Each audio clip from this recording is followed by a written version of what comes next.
രാഷ്ട്രീയത്തിലെ സ്ത്രീകൾക്ക് എന്തു തെളിച്ചമാണ്? ഉമാ തോമസും ഷാനിമോൾ ഉസ്മാനും കെ രമയും ബിന്ദു കൃഷ്ണയും ഒക്കെ എത്ര നേർരേഖയിലാണ് കാര്യങ്ങൾ പറഞ്ഞത്. പുരുഷ കേസരികൾ അവിടെയും ഇവിടെയും തൊടാതെ സംഘനൃത്തം കളിച്ചപ്പോൾ ഒറ്റയ്ക്കൊറ്റയ്ക്ക് വന്ന് എത്ര ആർജവത്തോടെയാണ് നമ്മുടെ വനിതകൾ പ്രതികരിച്ചത്. ഈ തുറന്നു പറച്ചിലുകൾക്ക് മുഴുവൻ തുടക്കമിട്ട റിനി ആൻഡ് ജോർജ് എത്ര പക്വതയോടെയാണ് തുടർന്നുള്ള ദിവസങ്ങളിൽ പ്രതികരിച്ചത്. എന്നിട്ടും ഈ സ്ത്രീകൾക്കെതിരെ പാഴ് പുരുഷന്മാർ കാണിച്ച സൈബർ വെപ്രാളം ഉണ്ടല്ലോ, അതാണ് ഈ നൂറ്റാണ്ടിലെ ഏറ്റവും വലിയ വൃത്തികേട്. അമ്മ എന്ന സംഘടനയിൽ ഇപ്പോൾ സംഭവിച്ച തിരുത്തുണ്ടല്ലോ, ഒരു പറ്റം സ്ത്രീകൾ നേതൃസ്ഥാനത്തേക്ക് വന്നത്, അത് പൊതുസമൂഹത്തിലെ ഉണ്ടാകുന്ന കാലം അനതിവിദൂരമല്ല. അമ്മ എന്ന സംഘടനയിൽ അത്തരമൊരു സ്ഥിതി ഉണ്ടായത് എന്തുകൊണ്ടാണ്? അധികാരം മത്തുപിടിച്ച പുരുഷന്മാർക്ക് തല ഉയർത്തി നിൽക്കാൻ വയ്യാത്ത അവസ്ഥയുണ്ടായപ്പോൾ മാന്യന്മാരായ പുരുഷന്മാർ സ്ത്രീകളെ മുന്നിൽ നിർത്തി അവർക്ക് പിന്തുണ പ്രഖ്യാപിച്ചു. ഒരിക്കലും ഒരു വനിതാ മുഖ്യമന്ത്രി ആകാതെ പോയ കേരളത്തിലെ ഒരു പറ്റം സ്ത്രീകൾ അധികാരത്തിലേക്ക് കടന്നു വരുന്ന കാലം ഏറെ അകലെയല്ല. സ്പോട്ട്ലൈറ്റ് ആരംഭിക്കുകയാണ്. പാഴ് പുരുഷന്മാരെ തുറന്നു കാണിച്ച സ്ത്രീകൾക്കൊരു big salute. Uma Thomas MLA മൈക്കിന് മുന്നിൽ വന്നു പറഞ്ഞ വാക്കുകൾ മാത്രം മതി ഈ വിഷയത്തിന്റെ ഗൗരവം അറിയാൻ. കുറ്റാരോപിതൻ MLA സ്ഥാനം രാജിവെക്കണം. ഇനി ഒരു നിമിഷം പോലും തുടരാൻ അർഹതയില്ല. ഇരയായ പെൺകുട്ടികൾ പോലീസിൽ പരാതി നൽകണം. ഇങ്ങനെ ഒരാൾ ഈ പാർട്ടിയിൽ തുടരുന്നത് നല്ലതല്ല. പുറത്താക്കാൻ തന്റെ പാർട്ടിയിലെ നേതാക്കൾ തയ്യാറാകും എന്നാണ് കരുതുന്നത്. ഇതിനും അപ്പുറം വ്യക്തതയോടെ എങ്ങനെയാണ് കാര്യങ്ങൾ പറയുക? കോൺഗ്രസിൽ നിന്നും പ്രതികരിച്ച ഏതെങ്കിലും പുരുഷന്മാർ ഇത്ര സുതാര്യമായി സംസാരിച്ചോ? അതുപോലെ ഷാനിമോൾ ഉസ്മാന്റെ വാക്കുകൾ കൂടി നമ്മൾ കേൾക്കണം. പാർട്ടിയിൽ നിന്നും മാറണമെന്ന് മാത്രമല്ല ഷാനിമോൾ ഉസ്മാൻ ആവശ്യപ്പെട്ടത്, രാഷ്ട്രീയത്തിൽ നിന്ന് തന്നെ മാറി നിൽക്കണമെന്നാണ്. അപ്പോൾ ഇങ്ങനെയുള്ള പുരുഷന്മാർ പൊതുപ്രവർത്തന രംഗത്ത് വേണ്ട എന്നാണ് ആ പറഞ്ഞതിന്റെ അർത്ഥം. രാഹുലിനെ പുറത്താക്കണമെന്ന് KPCCയോടും AICCയോടും ആവശ്യപ്പെട്ടു എന്നും ഷാനിമോൾ ഉസ്മാൻ തുറന്നു പറഞ്ഞു. സമാനമായ ആവശ്യമാണ് ബിന്ദു കൃഷ്ണയും മുന്നോട്ട് വച്ചത്. ആരോപണങ്ങളൊന്നും കുറ്റാരോപിതൻ നിഷേധിച്ചിട്ടില്ല. മുഖ്യധാര രാഷ്ട്രീയത്തിൽ നിന്ന് തന്നെ മാറി നിൽക്കുകയും വേണം. ഉടൻ രാജിയും വയ്ക്കണം. ഇവിടെ അതിജീവിതകൾക്കൊപ്പം മാത്രമേ നിൽക്കാൻ കഴിയൂ എന്നാണ് കെ രമ പ്രതികരിച്ചത്. കോൺഗ്രസിലും UDFിലുമുള്ള സ്ത്രീകളെല്ലാം ശക്തമായി തന്നെ സമാന അഭിപ്രായങ്ങൾ പറഞ്ഞു കഴിഞ്ഞു. ഈ മറ്റ് രാഷ്ട്രീയ പാർട്ടികളിലെ സ്ത്രീകൾ പ്രതികരിച്ചില്ല എന്നല്ല, അവരുടെ പ്രതികരണങ്ങൾ രാഷ്ട്രീയ പ്രേരിതമാണ് എന്ന് വിലയിരുത്തേണ്ടി വരും. അതുകൊണ്ടാണ് കോൺഗ്രസ് പാർട്ടിയിലും ഐക്യമുന്നണിയിലുമുള്ള സ്ത്രീകളുടെ പ്രതികരണങ്ങൾ എടുത്തു പറഞ്ഞത്. പുറത്തു വന്ന ശബ്ദരേഖകൾ നോക്കൂ. അതിലൊക്കെ അയാൾ എത്ര പരുഷമായാണ് തന്റെ ഇരകളോട് സംസാരിച്ചിരിക്കുന്നത്.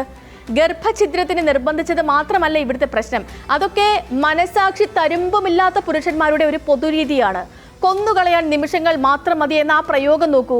മുൻപൊക്കെ ഈ സിനിമകളിൽ ബാലൻ K നായരും ജോസ് പ്രകാശും ഒക്കെയും അവതരിപ്പിച്ചിരുന്ന കഥാപാത്രങ്ങൾക്കായി തിരക്കഥാകൃത്തുക്കൾ എഴുതിയുണ്ടാക്കുന്ന വാചകങ്ങളാണ്. ശരിക്കും അവരൊക്കെ വ്യക്തിപരമായി നല്ല മനുഷ്യരായിരുന്നു. അവരുടെ കഥാപാത്രങ്ങൾ മാത്രമാണ് ഇങ്ങനെയൊക്കെ പെരുമാറിയിരുന്നത്. കൊല്ലാൻ എത്ര സമയം വേണമെന്ന ചോദ്യത്തിലും വലിയ മനുഷ്യത്വമില്ലായ്മ വേറെ ഇല്ല. ഇതിനൊക്കെ അപ്പുറത്ത് മറ്റൊന്നുകൂടിയുണ്ട്. സ്വന്തം ഇരകളെ അഭിസംബോധന ചെയ്യാൻ ഉപയോഗിച്ച പദങ്ങളാണ്. തെറികൾ 50% സ്ത്രീ വിരുദ്ധമാണ്, ശേഷിക്കുന്ന 50% പിന്നാക്ക വിരുദ്ധവും. സ്ത്രീകളെയും അരുകുവൽക്കരിക്കപ്പെട്ടവരെയും അപമാനിക്കാനുണ്ടാക്കിയതാണ് തെറികളുടെ പദാവലി തന്നെ. ആ പദാവലികളിൽ നിന്നുള്ള വാക്കുകളാണ് ഒരു ലോഭവും കൂടാതെ തൊടുത്തുവിടുന്നത്. തെറികൾ ഉപയോഗിച്ച് അറപ്പും വെറുപ്പും തീർന്നവർക്ക് മാത്രമേ ഇങ്ങനെ അടിക്കടി എടുത്ത് പ്രയോഗിക്കാൻ കഴിയൂ. നിത്യജീവിതത്തിൽ ഇത്രയും തെറികൾ ഉപയോഗിക്കുന്നയാൾ എങ്ങനെ ഒരു ജനപ്രതിനിധിയാകും? അതുതന്നെയാണ് അയാളുടെ മനുഷ്യരോടുള്ള നിലപാടിന്റെ തെളിവും. കടുവയുടെ കയ്യിൽ കുടൽ കഴുകാൻ കൊടുക്കുന്നു എന്നൊരു പഴഞ്ചൊല്ലുണ്ട്. അതുപോലെയാണ് ഇങ്ങനെയുള്ള ആളുകളുടെ മുന്നിൽ വന്നുപെടുന്ന സ്ത്രീകളുടെയും അരുകുവൽക്കരിക്കപ്പെടുന്നവരുടെയും അവസ്ഥ. പാമ്പിന് പാല് കൊടുത്താലും തുപ്പുന്നത് വിഷമാണെന്ന് പറയാറുണ്ട്. ഇത്തരം വിഷജീവികൾ കിടക്കേണ്ടത് മനുഷ്യർ വസിക്കുന്ന ഇടങ്ങളിലല്ല, കൽത്തുറങ്കുകളിലാണ്. ഗ്ലോറിഫൈഡ് ഗോവിന്ദചാമി എന്നല്ലാതെ മറ്റൊരു വിശേഷവും ഇവർക്കൊന്നും ചേരുകയുമില്ല. ഇനി സ്ത്രീവിരുദ്ധമായ പരാമർശങ്ങളിൽ നിന്ന് അല്പനേരം ഒന്ന് മാറി നിന്ന് നോക്കാം. അപ്പോൾ കാണുക വിശ്വാസവഞ്ചനയുടെ പരമ്പര തന്നെയാണ്. ഇയാൾ പുറമേ കാണിക്കുന്ന സ്നേഹത്തിൽ വിശ്വസിച്ചവരാണ് വഞ്ചിക്കപ്പെട്ടവരെല്ലാം. ഓരോരോ സ്ഥലങ്ങളിലേക്ക് വിളിച്ചു വരുത്തുമ്പോഴും ഇരകൾ കരുതുന്നത് തങ്ങളോട് മാത്രമുള്ള സ്നേഹമെന്നാണ്. കോൺഗ്രസ് കുടുംബത്തിൽ നിന്നുള്ളവരെ പരാതികൾ ഉണ്ടെന്ന റിപ്പോർട്ടുകൾ വന്നു. AICCക്ക് 9 പരാതികളാണ് കിട്ടിയത്. പുറത്തു വരാത്ത വേറെയും കേസുകൾ ഉണ്ടെന്നാണ് ഇരകൾ തന്നെ പറയുന്നതും. പലരും വഞ്ചിക്കപ്പെട്ടത് അറിയുന്നത് പോലും ഇങ്ങനെയുള്ള പരാതികൾ പുറത്തു വരുമ്പോഴാണ്. വേറെയും ഇരകൾ ഉണ്ടെന്ന് കണ്ട് ഓരോരുത്തരും നിസ്സഹായരാവുകയായിരുന്നു. ഇപ്പോൾ ശരിക്കും വഞ്ചിക്കപ്പെട്ടത് കോൺഗ്രസ് എന്ന പാർട്ടിയാണ്. ഇങ്ങനൊരു MLA ചുമക്കേണ്ടി വരുന്നതിനാൽ പൊതുജനങ്ങൾക്ക് മുന്നിൽ മറ്റു നേതാക്കൾക്ക് തല ഉയർത്തി നിൽക്കാൻ കഴിയുന്നില്ല. MLA സ്ഥാനം രാജിവെച്ചാൽ ഉപതെരഞ്ഞെടുപ്പ് വരുമോ എന്നൊരു ആശങ്കയുണ്ട്. 1 വർഷത്തിൽ താഴെയുള്ള കാലത്തേക്ക് ഉപതെരഞ്ഞെടുപ്പ് പ്രഖ്യാപിക്കാൻ പാടില്ലെന്നാണ് ചട്ടം. പക്ഷേ തിരഞ്ഞെടുപ്പ് കമ്മീഷൻ എല്ലായ്പ്പോഴും ആ ചിട്ട പിന്തുടരാറില്ല. BJPക്ക് സ്വാധീനമുള്ള മണ്ഡലം എന്ന നിലയിൽ തിരഞ്ഞെടുപ്പ് പ്രഖ്യാപിക്കാമെന്നാണ് ഇപ്പോൾ നേതാക്കൾ പറഞ്ഞുകൊണ്ടിരിക്കുന്നത്. അങ്ങനെ തിരഞ്ഞെടുപ്പ് വന്നാൽ തിരിച്ചടി ഉണ്ടാകുമെന്നും പറയുന്നു. അതിനുവേണ്ടി എന്താണ് ചെയ്യുന്നത്? മുന്നണിക്ക് പോലും അനഭിമതനായ ഒരാളെ ജനങ്ങൾക്ക് ചുമക്കാൻ വിട്ടുകൊടുക്കുകയാണ്. പൊതുസമൂഹം മൊത്തത്തിൽ നവീകരിക്കപ്പെട്ട ഒരു കാലമാണിത്. വഞ്ചകർക്കും കള്ളന്മാർക്കും പണ്ടേ പോലെ അവസരങ്ങൾ കിട്ടുന്നില്ല.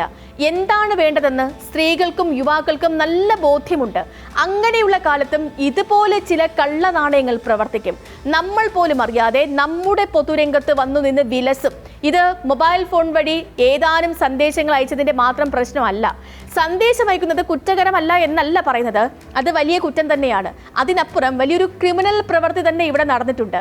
സന്ദേശങ്ങൾ അയച്ചത് ഇരകളെ വീഴ്ത്താൻ വേണ്ടിയാണ്, അവരുടെ നിലപാട് അറിയുന്നതിനാണ്. ആത്യന്തികമായി ലൈംഗിക ആവശ്യങ്ങൾക്ക് ഉപയോഗിക്കുക എന്നതാണ് ഈ കുറ്റാരോപിതന്റെ ലക്ഷ്യം. ഗർഭഛിദ്രമൊക്കെ പുരുഷൻ തീരുമാനിക്കേണ്ട കാര്യമല്ല. സ്വന്തം ശരീരത്തിൽ വളരുന്ന ജീവനെ നശിപ്പിക്കണമോ എന്ന് തീരുമാനിക്കേണ്ടത് അത് പേറുന്നവരാണ്. അവരെ നിർബന്ധിക്കാൻ ഈ ലോകത്ത് ഒരു പുരുഷനും അവകാശമില്ല. ഇത്തരം ശബ്ദരേഖകൾ കേൾക്കുമ്പോൾ 18ഉം 19ഉം നൂറ്റാണ്ടുകളിലാണോ നമ്മളെന്ന് തോന്നിപ്പോകും. മാടമ്പിമാരും ജന്മിമാരുമായുള്ളവർ സ്വന്തം അടിമ സ്ത്രീകളെ കൈകാര്യം ചെയ്തിരുന്ന ഒരു രീതിയാണിത്. ആ കാലമൊക്കെ പോയി എന്ന് ഇപ്പോൾ തലയുയർത്തി നിന്ന് പറയുന്നത് ഒരു പറ്റം സ്ത്രീകളാണ്. അവരെ നമിച്ചുകൊണ്ട് ഇന്നത്തെ സ്പോട്ട്ലൈറ്റ് പൂർണ്ണമാകുന്നു. ഇനി നാളെ മറ്റൊരു വിഷയമായി വീണ്ടും ഇതേ സമയം. നമസ്കാരം.